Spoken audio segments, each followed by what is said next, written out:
Y el día de hoy dirige doña Martica Castro y ella nos va a ofrecer también la oración, entonces les voy a pedir el favor a todos los demás que cerremos los micrófonos. Bueno, buenas noches para todos, bienvenidos. Hoy vamos a ofrecer este documento, vamos a encomendarlo al Padre Celestial, vamos a pedirle que nos ilumine, que nos ayude.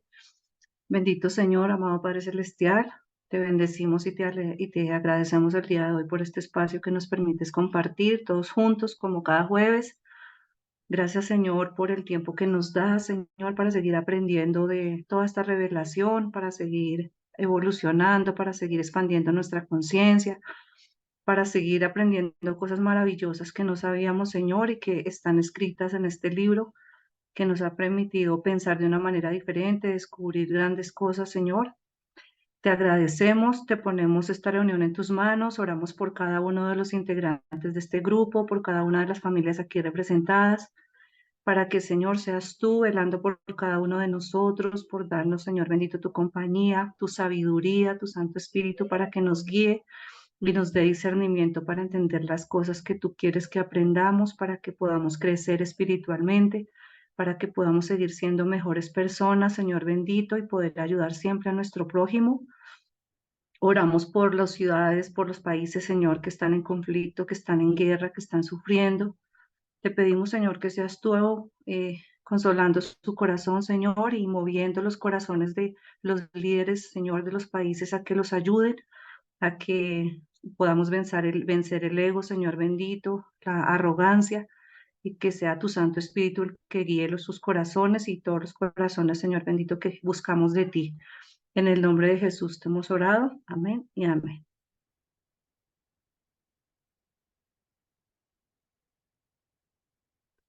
Bueno, el documento para hoy es el documento número 62 y es las razas protohumanas del hombre primitivo.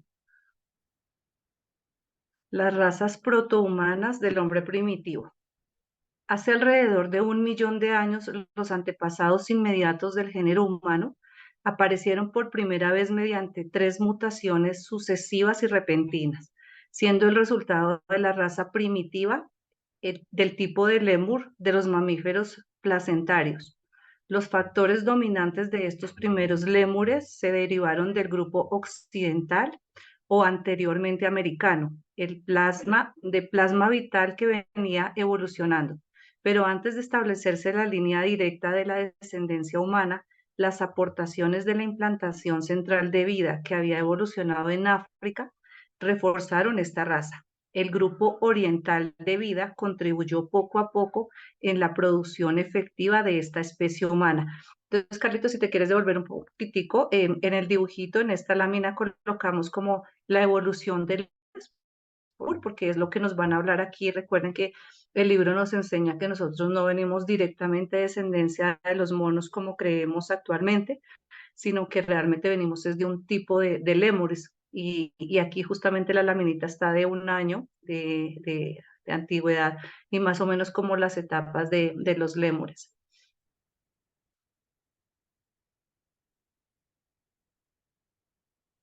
Los primeros tipos de lémures. Si quieres leemos, Carlitos, y ya nos devolvemos a la lámina.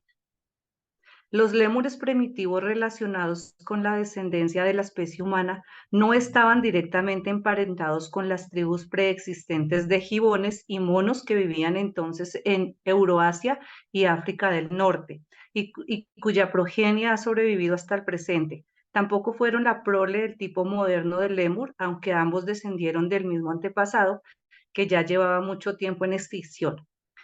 Aunque estos primeros lémures evolucionaron en el hemisferio occidental, el establecimiento de la descendencia mamífera directa del género humano tuvo lugar en el sudeste de Asia, en la zona original de la implantación central de vida, pero en las fronteras de las regiones orientales.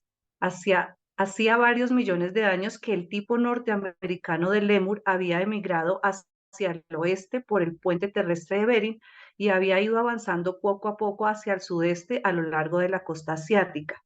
Estas tribus migratorias finalmente alcanzaron la salubre región situada entre el Mediterráneo, que se hallaba expandido en el momento, y las regiones montañosas de la península de la India, que se iban elevando en ese entonces en estas tierras al oeste de la India. Se unieron con otras razas favorables, estableciendo así la descendencia de la raza humana. Entonces, ahora sí nos podemos devolver, Carlitos. O si quieres, déjame termino y ya nos devolvemos a la laminita. Con el paso del tiempo, el litoral de la India, al sudeste de las montañas, se sumergió de manera gradual, aislando por completo la fauna de esta región.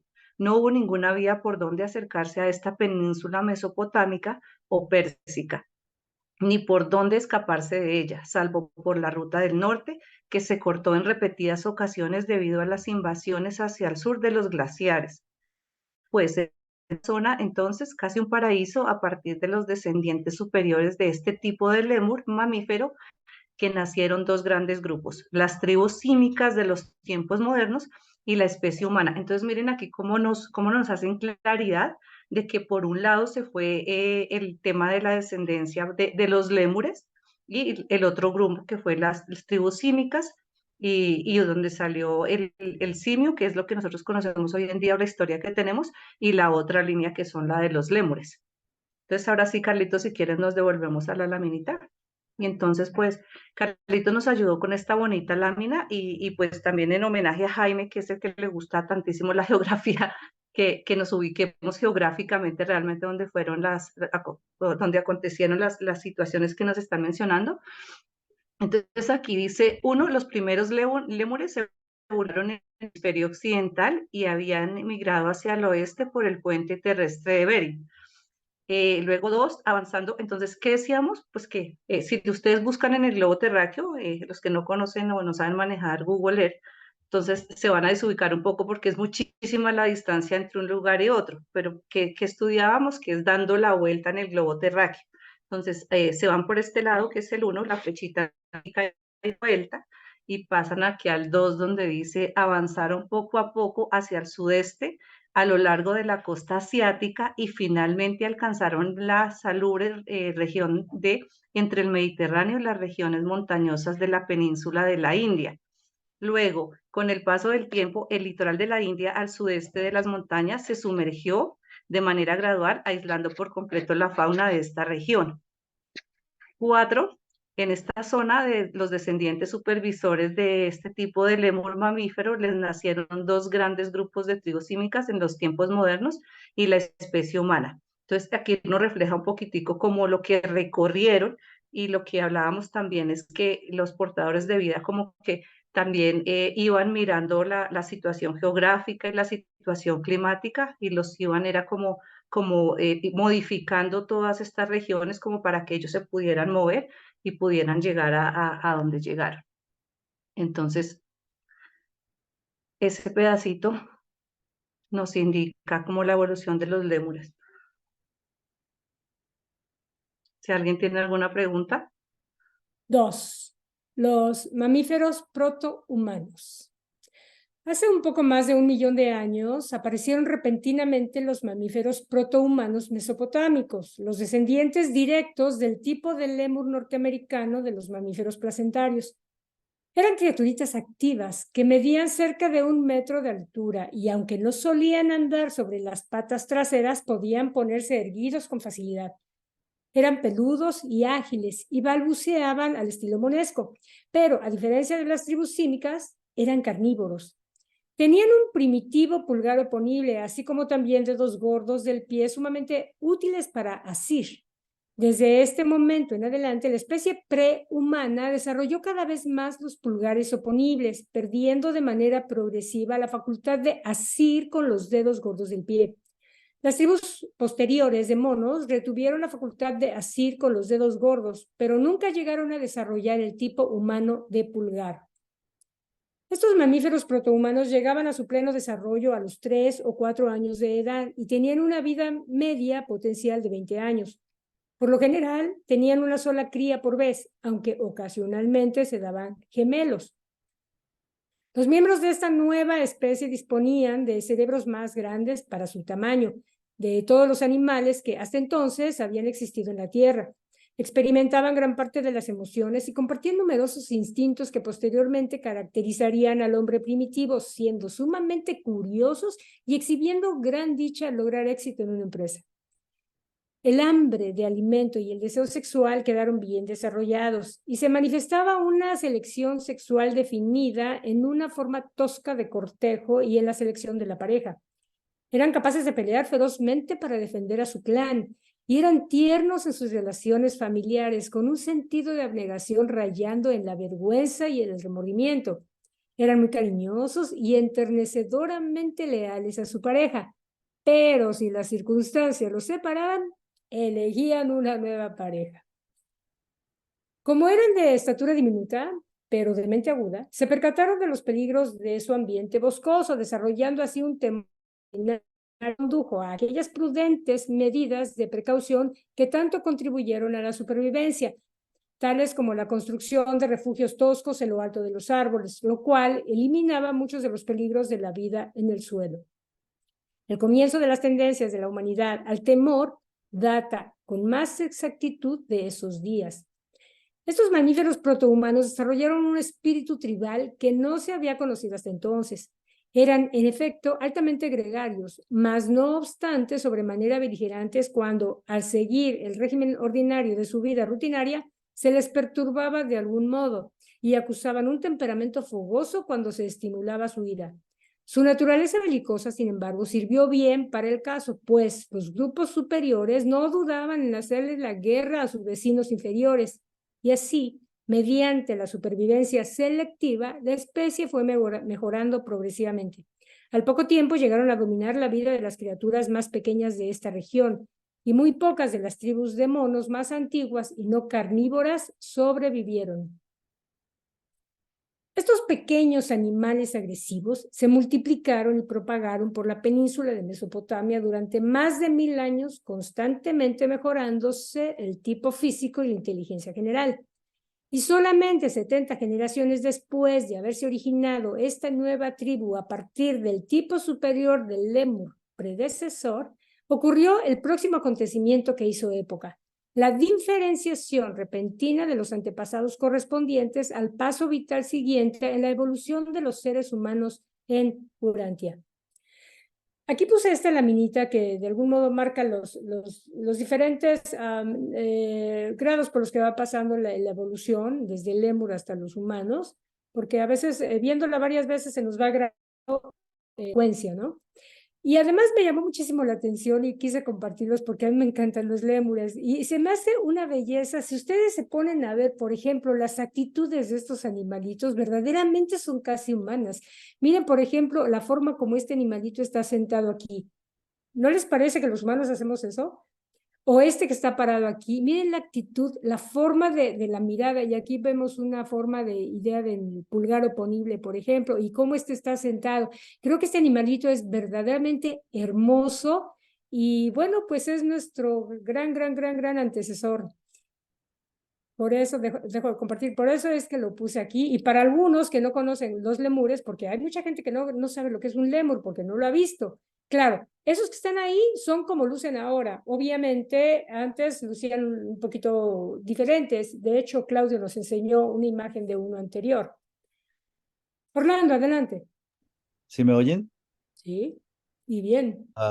La USUD y yo viajamos a Canadá hace 2 años o algo así, como 2 o 3 años. Y en el museo de Calgary, en el zoológico de Calgary, hay unos lemures, hay una cantidad ahí, tienen una sección para ellos. Y nos llamó poderosamente la atención las actitudes que tienen. Se sientan como nosotros, se acuestan como nosotros de lado, ¿cierto? Es como ver seres humanos, pero en otra condición, peludos y con sus orejas largas y sus ojos saltones, ¿cierto? Pero estuvimos un buen rato mirándolos y acordándonos de los antepasados, los lemures.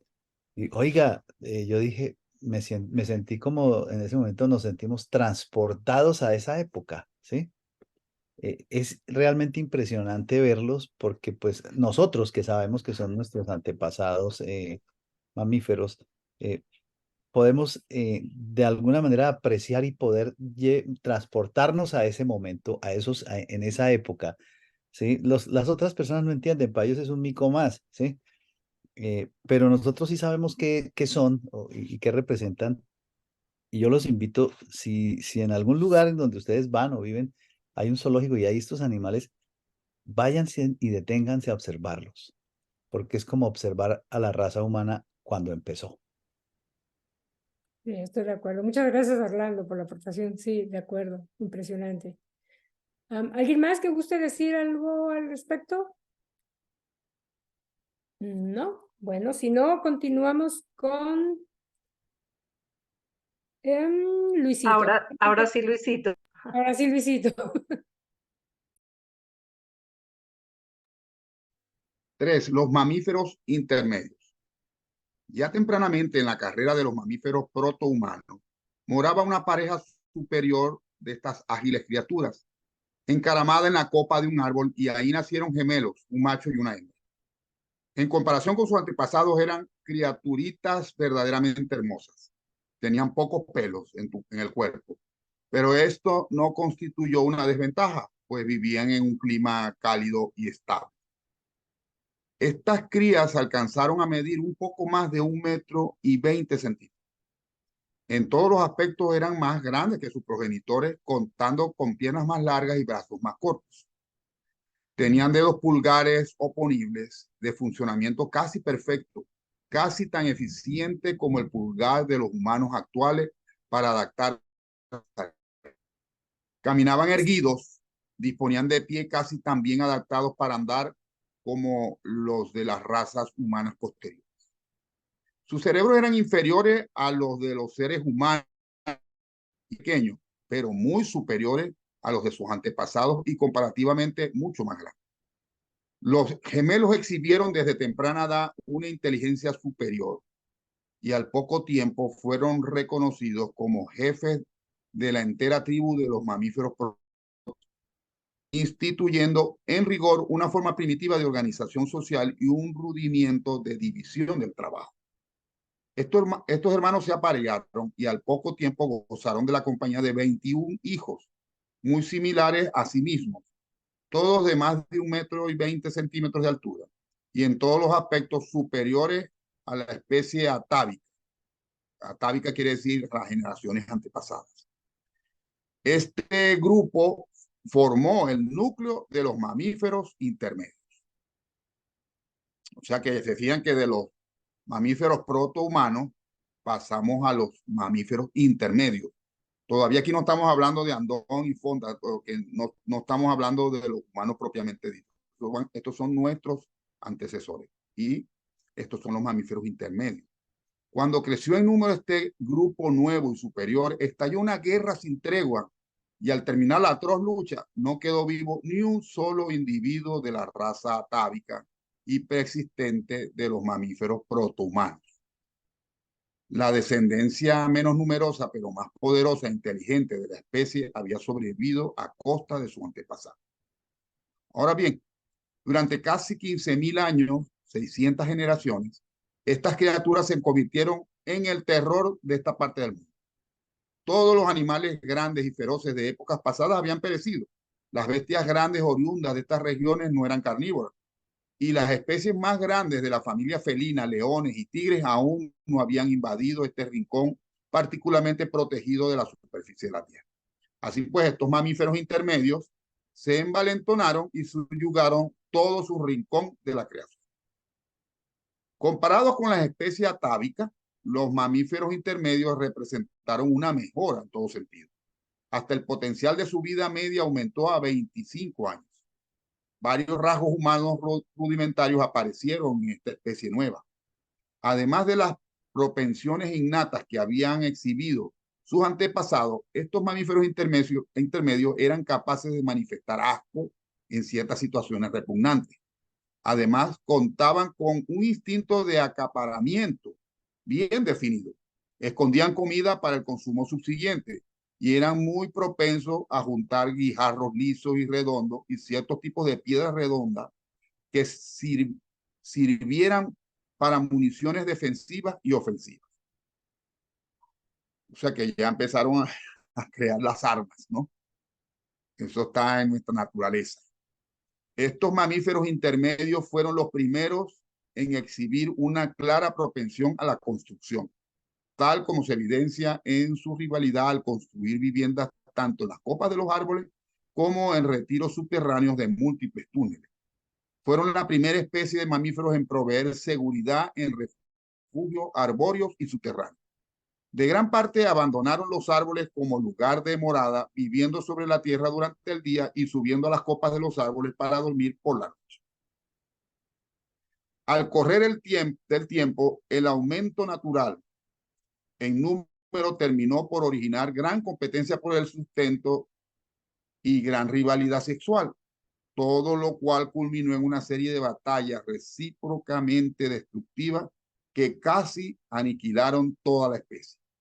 Estas luchas continuaron hasta que tan solo quedó vivo un grupo de menos de 100 individuos.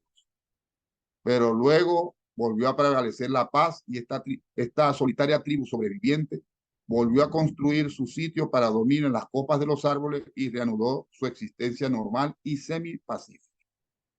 Fíjense cómo esta es una tendencia que nos viene desde nuestros ancestros, de pelear, de destruirnos, volver a empezar.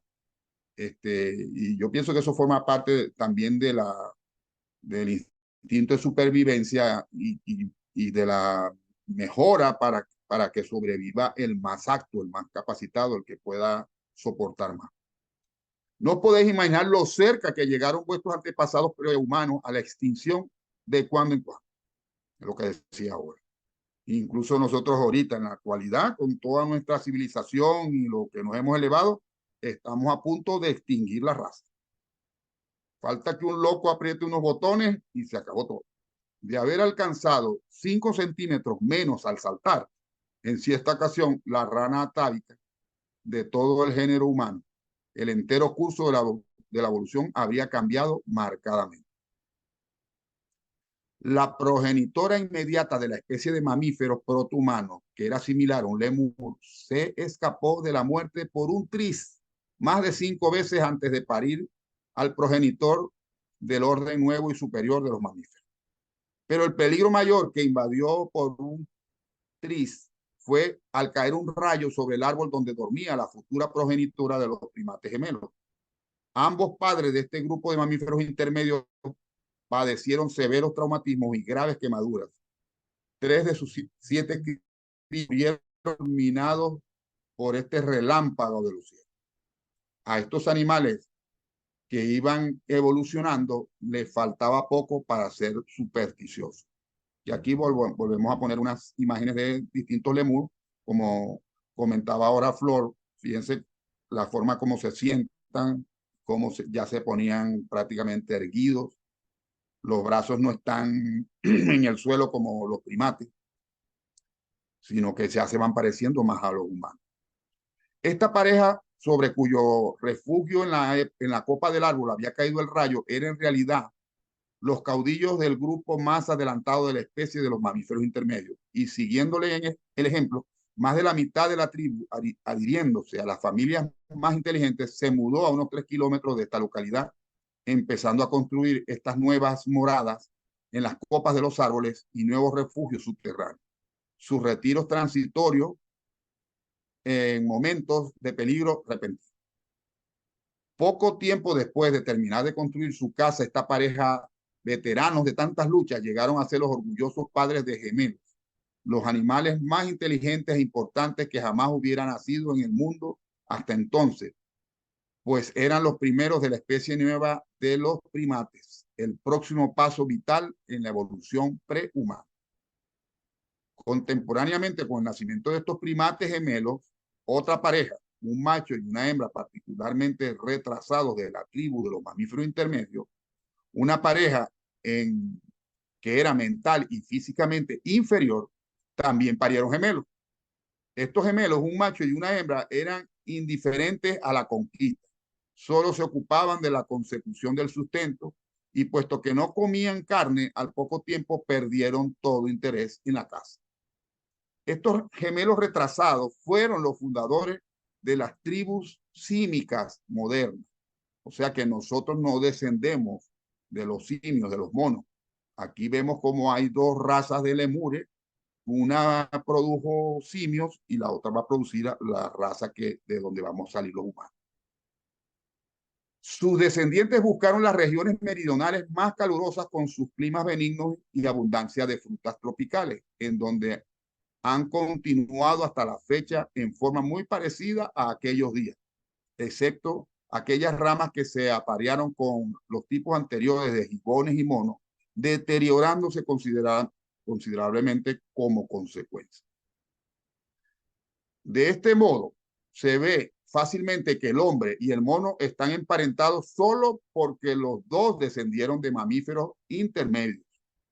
Una tribu en la cual ocurrieron los nacimientos contemporáneos y la siguiente segregación de dos parejas de gemelos.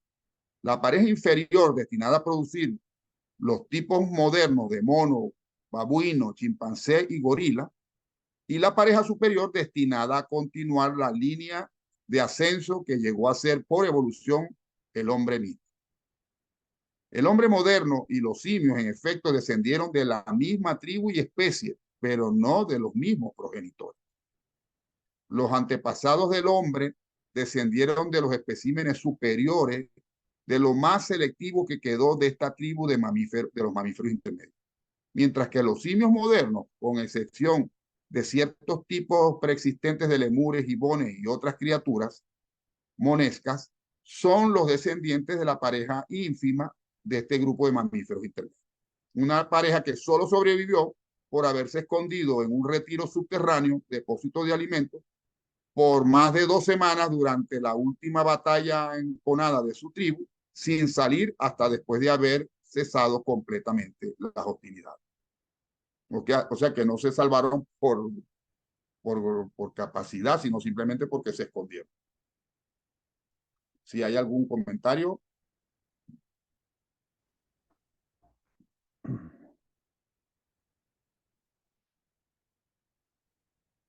Cuatro, los primates. Volviendo al nacimiento de los gemelos superiores, un macho y una hembra, a los dos destacados miembros de la tribu de los mamíferos intermedios, estas crías fueron una índole insólita. Tenían aún menos pelos en el cuerpo que sus padres y de muy pequeños ya insistían en caminar erguidos. Sus antepasados siempre aprendían a caminar sobre las patas traseras, pero estos primates gemelos se erguieron desde el principio. Alcanzaron a medir más de media altura y sus cabezas crecieron más en comparación con las de los demás de la tribu. Aunque aprendieron a temprana edad a comunicarse el uno con el otro por medio de señas y sonidos, nunca pudieron hacer que su pueblo entendiera estos nuevos. Como a los 14 años, huyeron de la tribu hacia el oeste para criar su familia y establecer la nueva especie de los primates. Y estas criaturas nuevas se denominan muy apropiadamente primates, ya que fueron los antepasados animales directos e inmediatos de la familia humana misma. Así los primates llegaron a ocupar una región en la costa occidental de la península mesopotámica que en aquellos tiempos se proyectaba en el mar meridional, en tanto que las tribus menos inteligentes y estrechamente emparentadas habitaban en la punta de la península y a lo largo de su costa oriental.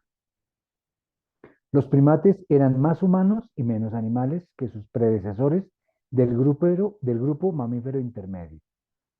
Las dimensiones del esqueleto de esta especie nueva eran muy similar a la de las razas humanas primitivas. El tipo humano de mano y pie había llegado a su pleno desarrollo, y estas criaturas sabían caminar y hasta correr tan bien como cualquiera de sus descendientes humanos posteriores. Abandonaron, por lo general, el medio arbóreo, si bien continuaron recorriendo las copas de los árboles como medida de seguridad por la noche, pues lo mismo que sus antepasados precedentes, eran muy sensibles al temor. El mayor uso de las manos contribuyó mucho al desarrollo de su capacidad cerebral inherente, pero aún no contaban con mentes que se pudieran llamar en verdad humanas.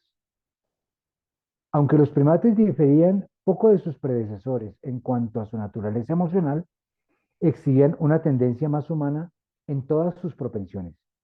Fueron efectivamente animales espléndidos y superiores, que alcanzaban la madurez a los 10 años y cuya vida natural máxima era de unos 40 años. Es decir, podrían haber vivido 40 años si hubieran expirado por muerte natural, pero en aquellos días primitivos, muy pocos animales morían de muerte natural. La lucha por subsistir era demasiado intensa. Ahora pues, tras casi 900 generaciones de desarrollo, abarcando alrededor de 21.000 años desde el origen de los mamíferos protohumanos, los primates súbitamente dieron a luz a dos asombrosas criaturas, los primeros verdaderos seres humanos. Aquí normalmente los reveladores hablan de súbitamente, pero mire que son 21.000 años, ¿no? De este modo, los mamíferos protohumanos, descendientes del tipo norteamericano de lémur, dieron origen a los mamíferos intermedios, y estos mamíferos intermedios, a su vez, produjeron a los primates superiores, que fueron los antepasados directos de la raza primitiva, de la raza humana primitiva. Las tribus de los primates fueron el último eslabón vital en la evolución del hombre, pero en menos de 5.000 años no quedaría un solo individuo de estas tribus extraordinarias. Esto nuevamente lo que nos mostró Flor, que del lémur vienen descendiendo a los mamíferos protohumanos, de ahí descienden a los mamíferos intermedios, los primates superiores, y de ahí se vienen a los descendientes, miles de años, la raza humana. Muchas gracias. Si alguien tiene algo para compartir, aportar o preguntar, con gusto.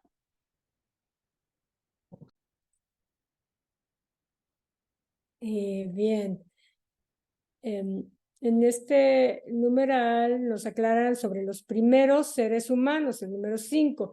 Y aquí justamente estamos respondiendo a una de las preguntas en una sesión anterior, alrededor de cuántos años aparecieron los primeros seres humanos.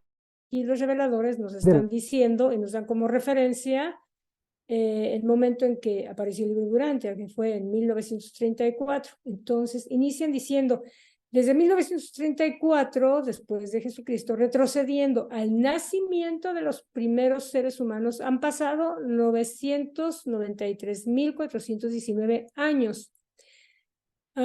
Si redondeamos cifras, pues vemos, digo, para efectos de hacerlo más fácil, pues alrededor de 1 millón de años, ¿no? A grosso modo, pero aquí nos dan la cifra exacta. Ahora, si ven ustedes entre paréntesis, Carlitos también puso una referencia, y esto es a partir del año que estamos ahora, en 2023. Entonces, si le aumentamos esos años, nos queda la cifra como 993.508 años. O sea, igual no es exactamente 1 millón, pero redondeando cifras, da alrededor de 1 millón para hablarlo más fácil. Bien, continuamos. Estas dos notables criaturas fueron verdaderos seres humanos. Contaban con dedos pulgares perfectamente humanos, como los que habían tenido muchos de sus antepasados, y tenían los pies tan perfectos como los de las razas humanas presentes. Caminaban y corrían, no trepaban. La función de asir con el dedo gordo del pie había desaparecido completamente. Cuando el peligro les inducía a subirse a las copas de los árboles, trepaban tal como lo harían los humanos de hoy en día. Trepaban al tronco del árbol a manera de oso y no como lo haría un chimpancé o gorila, columpiándose de rama en rama.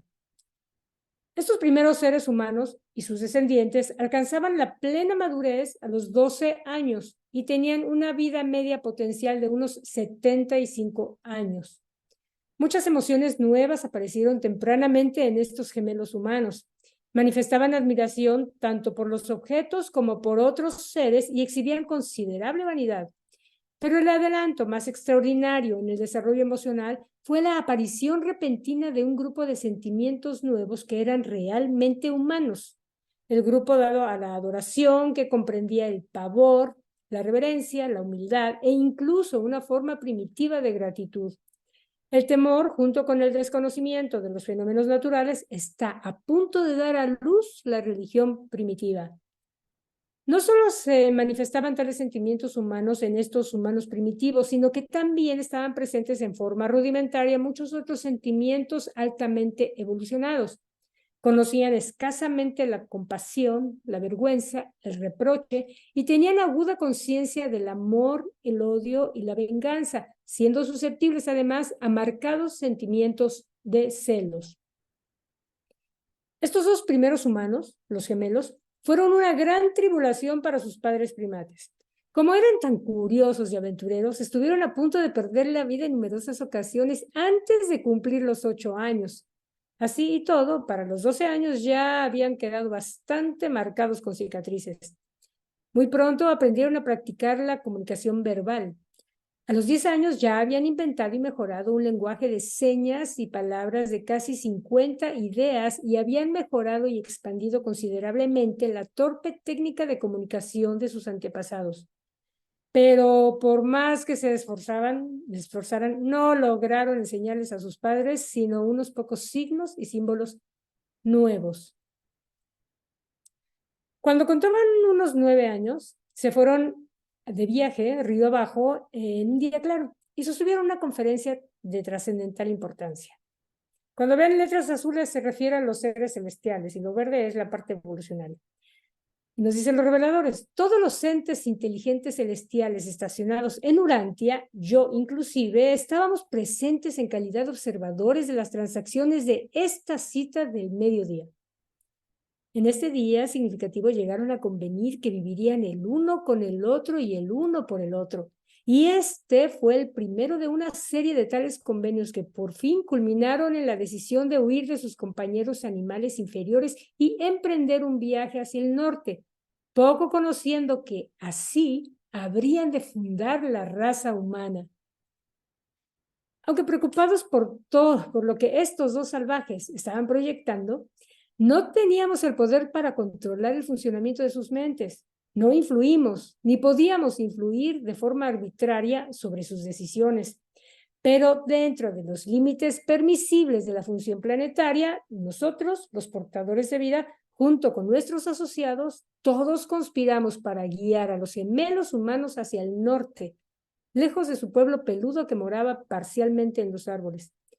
De este modo, en virtud de su propia elección inteligente, los gemelos, en efecto, emigraron y, a causa de nuestra supervisión, emigraron hacia el norte a una región aislada donde escaparon la posibilidad de una degradación biológica mediante el cruce con sus parientes inferiores de las tribus de los primates. Poco tiempo antes de su partida de su bosque natal, perdieron a su madre en un ataque de gibones.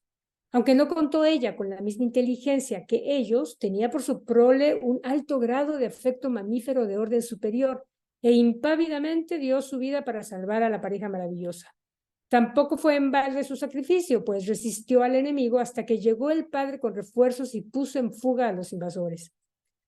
Poco después de que esta pareja joven abandonara a sus compañeros para fundar la raza humana, se desconsoló su padre primate. Tenía el corazón destrozado. Se negó a comer, aun cuando sus otros hijos le llevaban comida. Habiendo perdido a la brillante pareja, ya no le pareció que mereciera la pena vivir entre sus semejantes ordinarios. De modo que se fue a vagar al azar por el bosque y fue atacado por gibones hostiles que lo mataron a golpes. Dejo de compartir por si hubiera algún comentario, pregunta. Y quedó súper claro, me encanta eso. Como no hay preguntas, entonces le pasamos la palabra a Carlitos. Valdemar está que se habla. Sí, yo sé que quiere participar, sí, porque se ríe y veo sus, sus gestos. Está bien, bueno. Carlitos, adelante.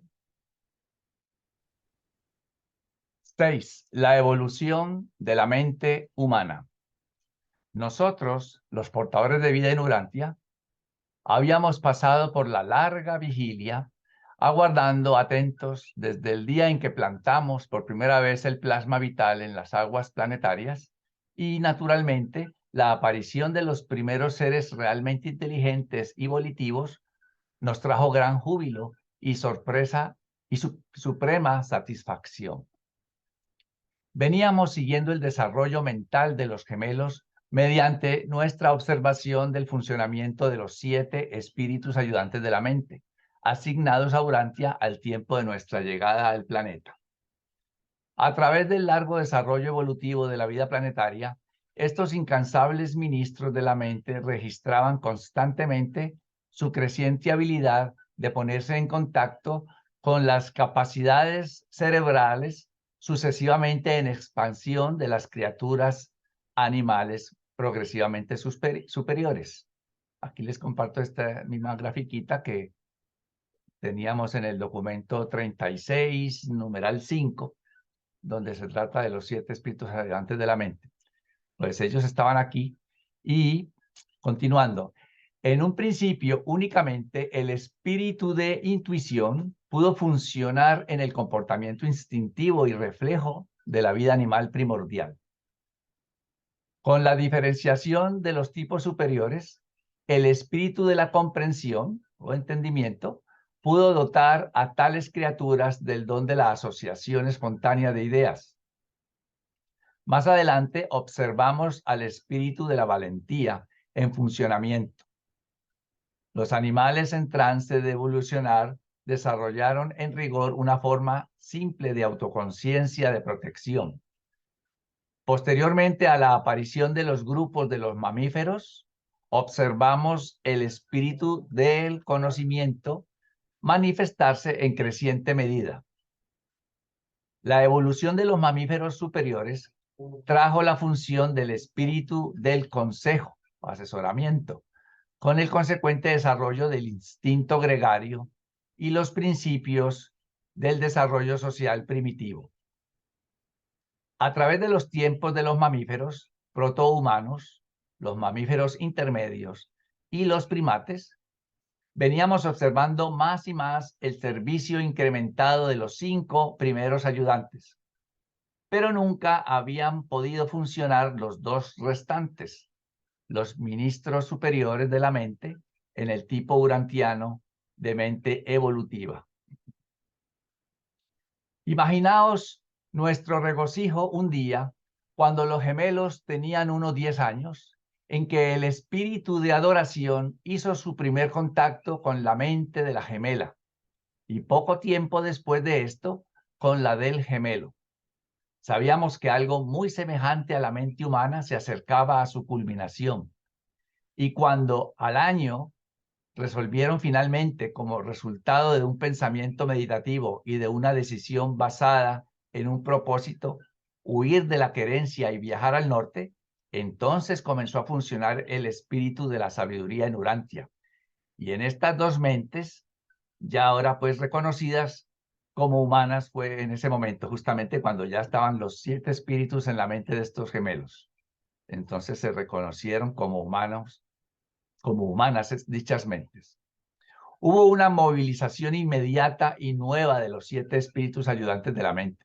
Estábamos rebosantes de expectación. Nos percatamos de que el momento que veníamos esperando desde hacía tanto tiempo se acercaba. Sabíamos que estábamos en el umbral de la realización de nuestro dilatado esfuerzo para desarrollar criaturas volitivas en Urantia.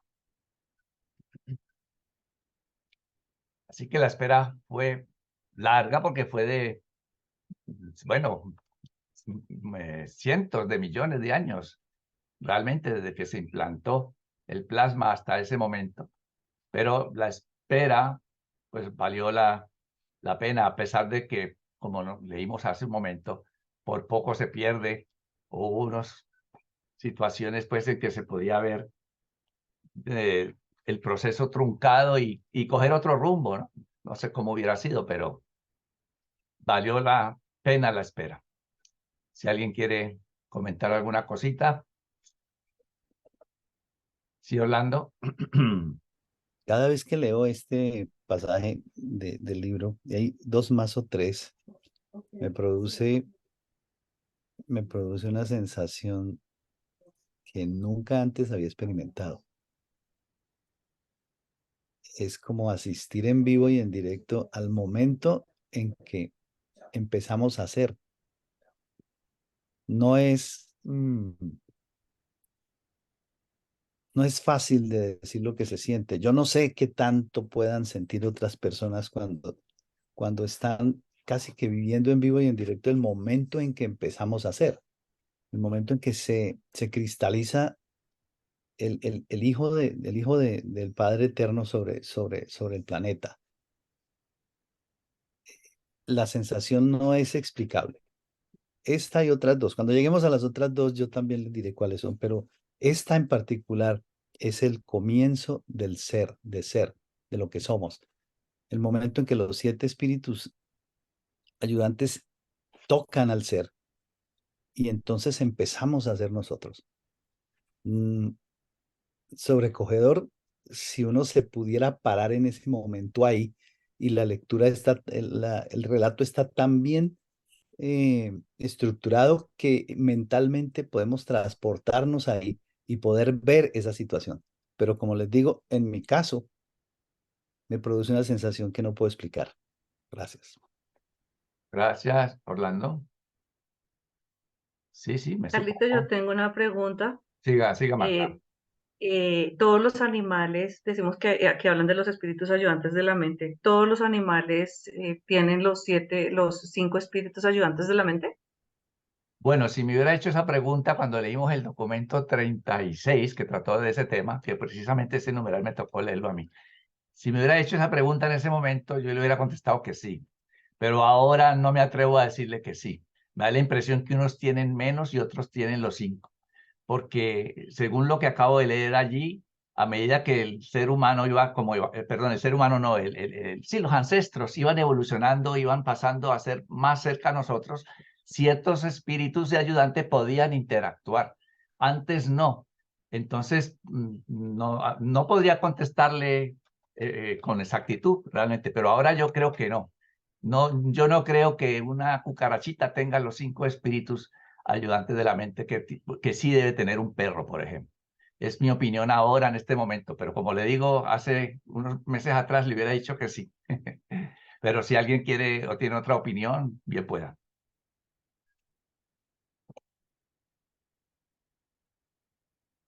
Bueno, ¿Yo puedo decir algo? sí, claro, Flor, claro. Estoy muy de acuerdo contigo cuando en lo que dices, mas sin embargo, desafortunadamente no conocemos en profundidad el comportamiento de las especies menores, por ejemplo, los insectos, porque yo he visto cosas verdaderamente lindas en insectos que a mí me sorprenden y que yo nunca imaginé que estuvieran presentes en ellos. Entonces, como no los conocemos en vivencia, digo, porque pues definitivamente hay un abismo entre ellos y nosotros como para el que haya un entendimiento o para poder percibir sus actitudes y sus formas de actuación, pues no sabría decir si no todos o los 5 o solamente unos funcionan. Yo pensaría que quizás sí, lo que pasa es que no lo entendemos aún o no sabemos.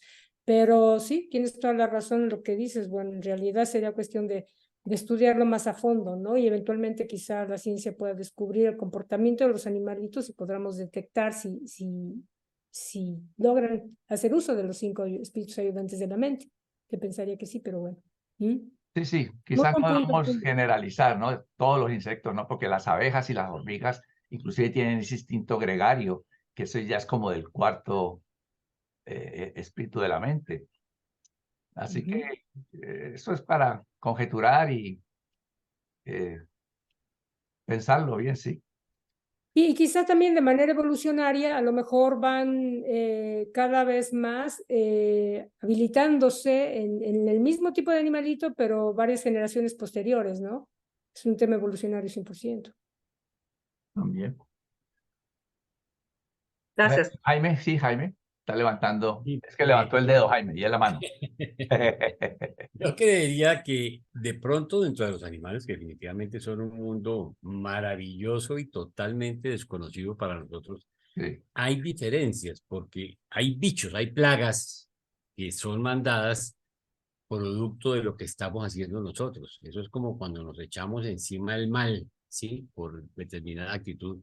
yo pienso que también en determinado momento hay plagas que tienen un objetivo, que cumplen un propósito distinto al de unos animalitos. Ustedes ahorita tocaban dos mundos, que son, por ejemplo, las hormigas y las abejas, pero dentro de eso están los comegenes. Entonces hay un montón de animales que son maravillosos, o sea, que son realmente sociedades completas y con unos propósitos, son diligentes, son trabajadores, o sea, se da uno cuenta que hay toda una organización, como también hay unos bichos que son infames, eso que toca de las cucarachas y...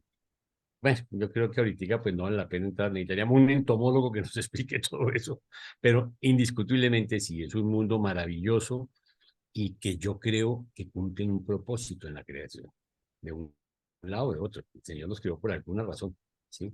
Por eso nosotros respeto hasta el bichito más grande, o sea, enseñarle a nuestros niños que no los maten, que no los espichen, que no, sí, que nosotros debemos respetarlos. Yo sueño con el día en que todos podamos velar por ellos, cuidar por ellos. Ustedes se han dado cuenta, por ejemplo, en los parques americanos, las ardillas, cómo se vuelven desociables cuando son respetadas, se acercan a la gente, toman comida, como son furibundos. O sea, la ardilla es bravísima, usted le mete un dedo y le arranca el pedazo, ¿sí? Si se siente agredida, pero realmente en la medida que nosotros tenemos comunión con los animales, no sé si ustedes han visto videos, en Cancún yo vi cosas maravillosas. En Cancún yo me metí en Xcaret y los pescados se pueden tocar, se dejan tocar, comen en la mano de uno, los puede alzar, coger y sacarlos del agua y volverlos a poner como un perrito. O sea, son cosas, o sea, donde hay respeto por la naturaleza y los animales reaccionan de una forma increíble.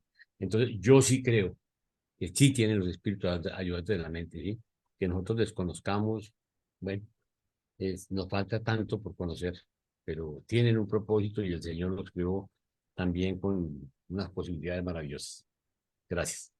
Gracias, Jaime. Muchas gracias, Jaime. Listo, entonces sigamos. El último, Entonces, continúa el ahora 7, yo. Marta, sí, cómo no. Bueno, este documento o este numeral es maravilloso porque ustedes se van a dar cuenta aquí qué acontece. Aquí ya estamos asombrados con lo que vemos que pasó en la Tierra con ellos, con ese comportamiento de los lo que pasó arriba y qué pasa con todos los que originaron esta idea. 7. El reconocimiento como un mundo habitado. No tuvimos que aguardar mucho tiempo. Al mediodía del día después de la huida de los gemelos, aconteció el ensayo inicial de la transmisión de las señales del circuito universal hacia el foco receptivo planetario en Urantia. Estábamos todos, desde luego, emocionadísimos al darnos cuenta del gran suceso, al darnos cuenta de que el gran suceso era inminente. Pero como este mundo era una estación experimental de vida, no teníamos la menor idea de cómo se nos informaría no teníamos idea de cómo se nos informaría del reconocimiento de la vida inteligente en el planeta. Pero no duramos mucho tiempo en la incertidumbre. A los 3 días de la huida de los gemelos y antes de que el cuerpo de los portadores de vida partiera, arribó el arcángel de Nevadón del establecimiento inicial de los circuitos planetarios. Fue un día dichoso y significativo en Urantia cuando se reunió nuestro pequeño grupo en torno al polo planetario de comunicación espacial y recibió el primer mensaje de Salviton mediante el recién establecido circuito planetario de mente. Este primer mensaje dictado por el jefe del cuerpo de los arcángeles decía: a los portadores de vida en Urantia, saludos. Comunicamos la afirmación del gran gusto en Salvington, Edentia y Jerusalén en honor del registro en la sede central de Nevadón, de la señal de la existencia en Urantia de la mente volitiva. Se ha notado la decisión exprofeso de los gemelos de huir hacia el norte y de segregar su prole de sus antepasados inferiores. Esta es la primera decisión de la mente, del tipo humano de mente en Urantia, y automáticamente establece el circuito de comunicación por el cual este mensaje inicial de reconocimiento se está transmitiendo. Entonces, mire qué bonito todo lo que aconteció por esa decisión de Andoni Fonta. A continuación, por este nuevo circuito, pasaron los saludos de los altísimos de Edentia, que contenían las instrucciones para los portadores de vida residentes prohibiéndonos interferir en el modelo de vida que habíamos establecido. Se exhortó a no intervenir en los asuntos del progreso humano. ¿Y esto qué quiere decir? No quiere decir que ellos nos dejaron solos, sino que ya a partir de las decisiones de estos dos seres, ya ellos no interfirieron más en las decisiones que ellos tomaban o ya no interfirieron más en qué hacían estos dos niños. No debe deducirse de ahí que los portadores de vida se entrometen arbitraria y mecánicamente en el despliegue natural de los planes evolutivos de un planeta, pues no lo hacemos. Pero hasta este momento se nos había permitido manipular el medio ambiente y escuchar el plasma vital de manera particular. Y esta supervisión extraordinaria, pero del todo natural, habría de descontinuarse. En cuanto dejaron de hablar los altísimos, el bello mensaje de Lucifer, que en aquel entonces era el soberano del sistema de Satania, comenzó a oírse en el planeta. En este momento, los portadores de vida oyeron las palabras de bienvenida de su jefe y recibieron su permiso para volver a Jerusalén. Este mensaje de Lucifer englobó la aceptación oficial del trabajo de los portadores de vida en Urantia y nos absorbió de toda crítica posterior a cualquiera de nuestros esfuerzos para mejorar los modelos de vida de Nevadón, como se había establecido en el sistema de Satania. Entonces, des en cuenta que hay una frase que dice que como es arriba es abajo. Ellos aquí hablan de que se les absorbió de cualquier crítica. Entonces, algo parecido a lo que pasa hoy en día en Urantia. Cuando usted hace un trabajo, por más bien que lo haga, pues no está exento de recibir críticas, ¿no? Y mire que eso también pasa arriba en este mensaje que estaba siendo transmitido. Estos mensajes de Salviton, Edentia y Jerusalén formalmente marcaron la terminación de la supervisión secular del planeta por los portadores de vida. Llevábamos muchísimas épocas de servicio asistidos únicamente por los 7 espíritus ayudantes de la mente y por los controladores físicos de Canos. Ahora bien, habiendo aparecido en las criaturas evolutivas del planeta voluntad, el poder de optar por adorar y ascender, nos dimos cuenta de que había terminado nuestro trabajo y nuestro grupo se preparó para partir. Siendo Urantia un mundo de modificación de vida, se otorgó permiso para dejar atrás a 2 portadores de vida veteranos con 12 asistentes, y a mí me seleccionaron como uno de este grupo, y desde entonces he permanecido en Urantia. Mire qué lindo. Hace solo 993.408 años, contando hasta el año 1934 después de Jesucristo, que Urantia se reconoció formalmente como un planeta de habitación humana en el universo de Nevadón. La evolución biológica nuevamente había conseguido los niveles humanos de dignidad volitiva. El hombre ya había llegado al planeta 606 de Satania. Patrocinado por un portador de vida de Nevadón residente en Urantia.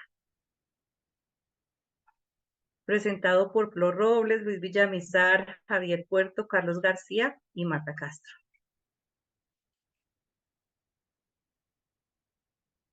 Entonces, si ustedes ven, esta lectura es maravillosa porque pues no solo se presentó la alegría de que estos 2 seres tomaran su primera decisión, sino que nosotros fuéramos reconocidos, de que se implantara la vida en Urantia ya como seres adoradores, etcétera, etcétera, etcétera. Entonces, muy bonito este numeral que completa todo el documento y lo que hemos aprendido desde nuestros inicios hasta Andoni Font. Entonces, si tienen un comentario ya para cerrar, Javier. Bueno, es algo que, para aclarar, que a veces tenemos confusión en lo que es un planeta con vida y un planeta habitado. Ya nos han aclarado que, o sea, un planeta con vida puede demorarse millones de años hasta que se considera un planeta habitado. Un planeta habitado es cuando ya nace la raza humana, la mente humana. Un planeta con vida puede durar millones antes de que esto pase. Jaime, yo te hago una pregunta. Cuando en el texto dice al final que solo 934, creo que millones de años, dice que se reconoció el planeta Urantia como un planeta de vida, porque eso hasta ahí, hasta ese tiempo, si uno diría que desde ese entonces ya se reconocería. ¿Cómo que 930 y qué? Mírate, Carlitos, ¿nos puedes compartir? Tú estás hablando de pronto de cuando llega el primer profeta.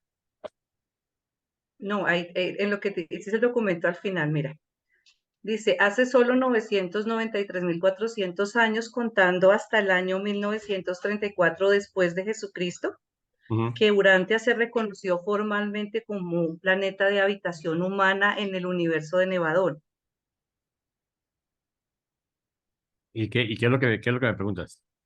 ¿Que por qué Eh, 900? que, sí, ¿Por qué no un millón? porque sí, y no se supone que nosotros, el reconocimiento de la vida es muchísimo antes, desde que vinieron los 100 de Caligastia y que ellos estuvieron acá y No, no, no, no, no, no, dirigieron la no, gente. no, a ver, un momentico, estás confundiendo gimnasia con magnesia. Una cosa es el príncipe planetario llega hace 500.000 años, mientras Ujú, que la Tierra se declara habitada hace 1.000.000 de años, ¿sí? ujú, Con Andoni Fonte, ¿sí? Grosso modo. Sí, si es año más, año menos, no importa, porque ahí estamos hablando de la datación desde 1934, podríamos sumar los años y decir que es un poquito más de 1.000.000, pero es más o menos 1.000.000 de años. No tiene ujú, nada que ver porque fíjate que la cronología del libro de Urantia nos dice 1.000.000 de años desde que se declara habitado el planeta. Después, sí, cuando brinca a que llega el principio planetario, brinca a 500.000 años.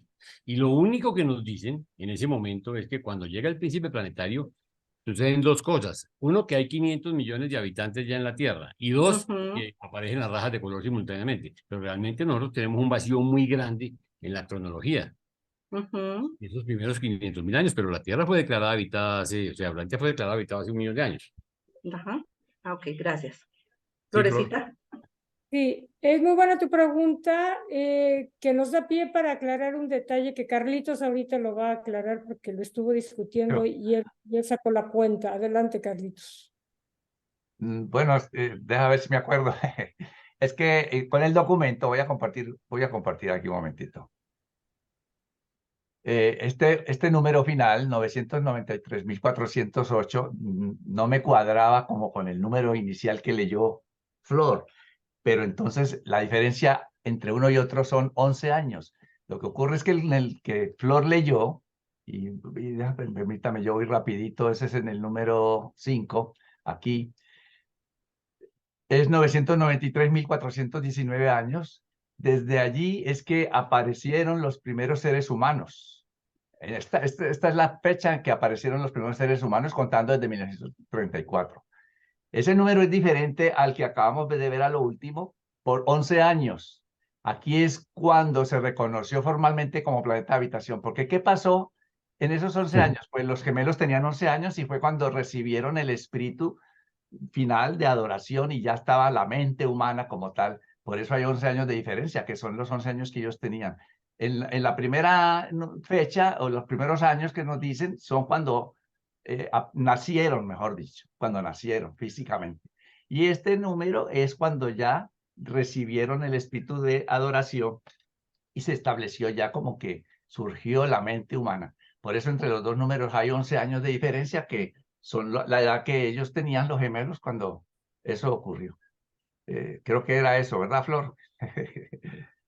Sí, efectivamente, porque sí, teníamos la discrepancia de las cantidades y dijimos, bueno, ¿qué se debe? Hicimos un análisis, sí, una fecha se refiere a cuando nacieron, claro, la referencia de 1964 hacia atrás, y la otra es cuando ya, como dijo Carlitos, los 7 espíritus ayudantes de la mente están en funcionamiento total en la mente de ellos, el de adoración y sabiduría, y entonces ahí es que se reconoce el planeta como un mundo habitado, y hay, como bien dijo Carlitos, 11 años de diferencia entre ellos. Los gemelos tenían 11 años. Ajá.